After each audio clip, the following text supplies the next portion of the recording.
Hello and welcome to another episode of the Kissa Canteen podcast. This is a series of original short stories in Hindi and in English to add a bit of color, some romance, some drama, and some suspense to your otherwise mundane daily lives. If you like my stories, please do follow me on Spotify and on Amazon Music, and you can always reach out to me with your comments and feedback on Instagram at Kissa Canteen Podcast. Hope you enjoy it.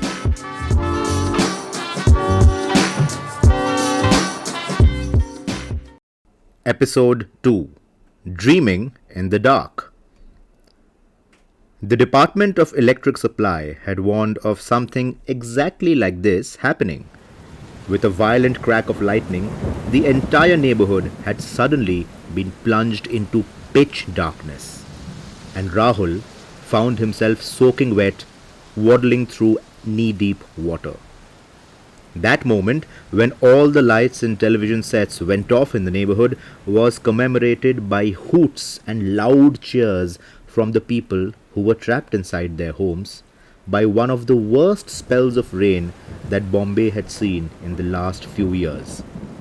Now, if you happen to look into any of the inky blue windows dotting the skyline, you would see flickering candles, emergency lights, and old-fashioned torches flashing as if they were searching for something important, and occasionally little blue screens in the hands of those select few people who had recently gotten hold of this new product called mobile phones. On the roads below, the rain had made sure that nothing remained but muddy water and sludge, with litter of all shapes and kinds floating carelessly around. Just 5 hours earlier, this road had been the major arterial road for this locality, and wading through this knee-deep water with almost no lights to guide him on this moonless night was Rahul. With every step through the excrement, with every suspiciously slimy object that his feet brushed against below the water, Rahul cursed this city that he had moved into a year earlier. He knew that even after making it back to the dingy apartment that he had rented at an exorbitant cost at the end of the street, comfort was something that he would not find. He maneuvered past open potholes, marked by big bamboo sticks with just a piece of red cloth tied around the end, broken pavement tiles which had become loose under the waterlogging, a particularly tricky pavement block which he remembered from his daily walks to and from the bus stand, and found himself standing in front of the gate to his apartment building, which was, of course, locked. For the first time since he had ever moved in. Tonight, believe his luck. Not that the locked gate kept any of the water out. If anything, the way from the gate to the lobby seemed to be even more waterlogged than the road outside. Brilliant. Of course, the generally over-inquisitive security guard was nowhere to be found, notwithstanding all the yelling and name-calling that Rahul did. After a minute of extreme frustration, Rahul slung his half-wet bag around his neck and scrambled over the broken concrete wall, scraping his knee and stubbing almost all the toes on his right foot in the process. In pain, and after uttering a couple of his choicest expletives aimed at the stupid city that he'd moved into, finally Rahul was at the foot of the staircase. Just 3 floors to go. In pitch darkness, of course. So, resigned, he slowly trudged up the stairs, feeling his way up with the help of the handrail.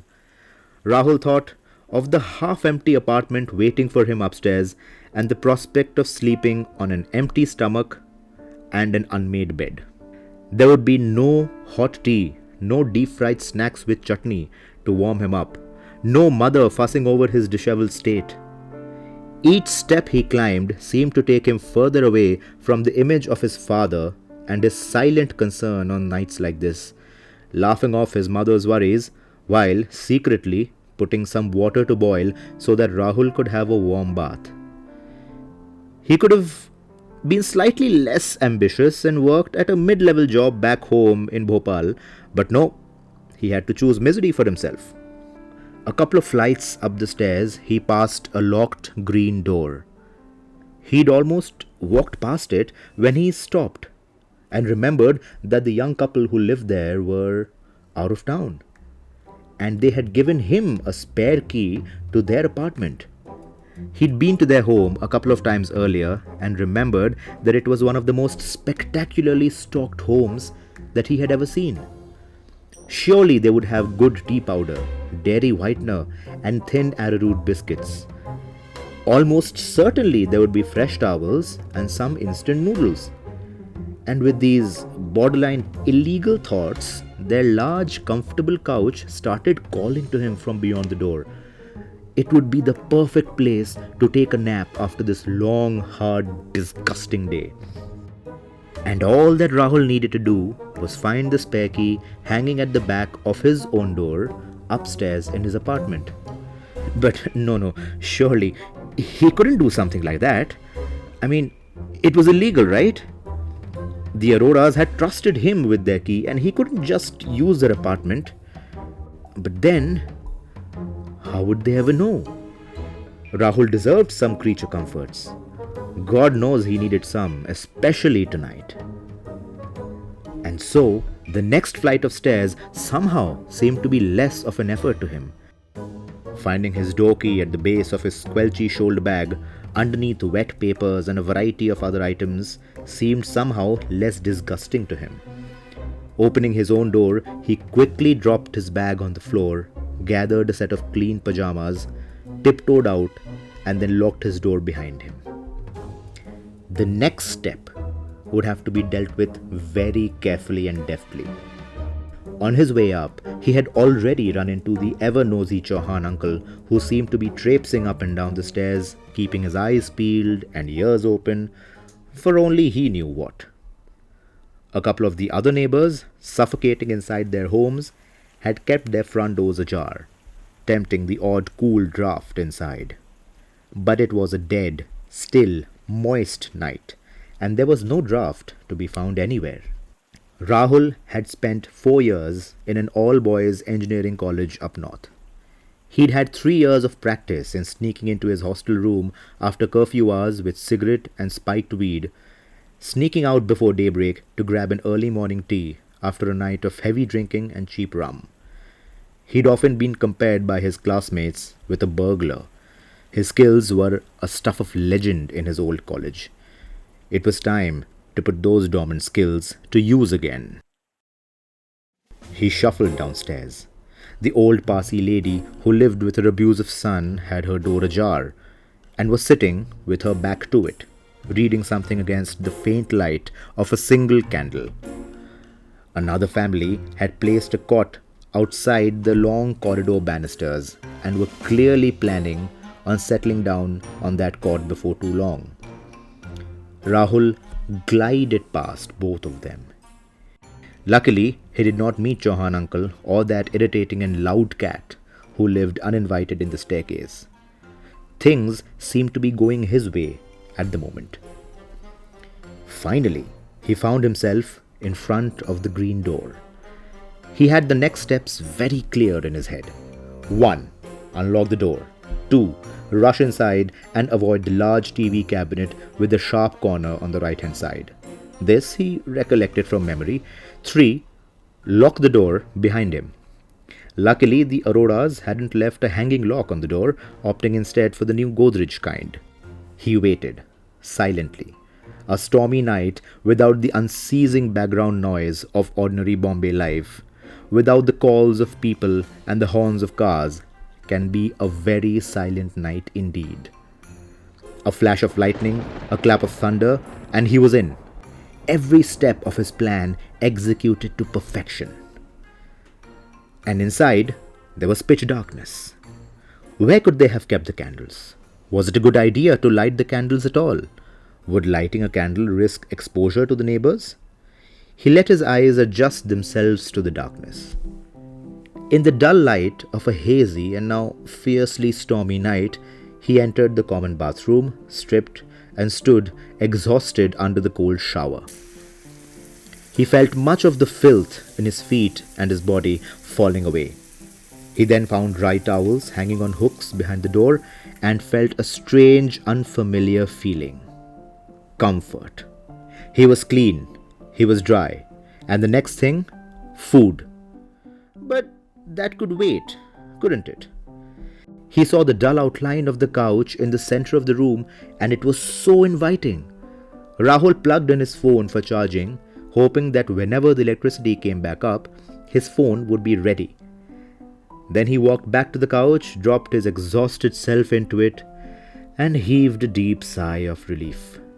He told himself that he would spend the next few minutes trying to figure out what to do with the rest of this amazing evening. But then, with the sensation of soft cushions on his back and felt covers on the couch, the sounds of a distant transistor playing old Bollywood music, breaking every now and then through the shroud of storm noise, and a gentle draught blowing in through the door, came sleep.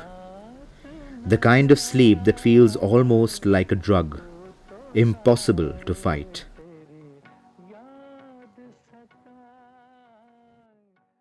When his eyes opened again, it was daybreak.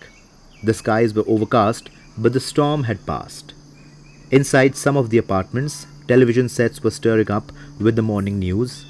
Municipal workers were wading through now ankle-deep water in the road below. But overall, it felt like it would be a while before most people woke up or even thought about going to work. Rahul cursed himself.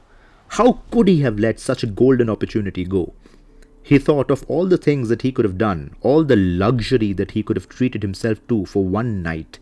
Instead, like an idiot, he'd passed out on the couch at an awkward angle and a crick on his neck. But there was still some time, wasn't there? There was just enough time to make some hot tea and instant noodles with a lot of butter, he told himself. He could always sneak out any time. The kitchen was nothing short of a paradise. A variety of ingredients lined the shelves, and sure enough, there were instant noodles. And not just any instant noodles. There were brands that he hadn't even heard of. Words like Tom Yum, crispy chicken, Singapore satay caught his eye. Surely the Auroras wouldn't notice a couple of packets missing. Butter. Yes, there was butter in the freezer. Oil. Yes, in little packets inside the packet of instant noodles. Wonderful.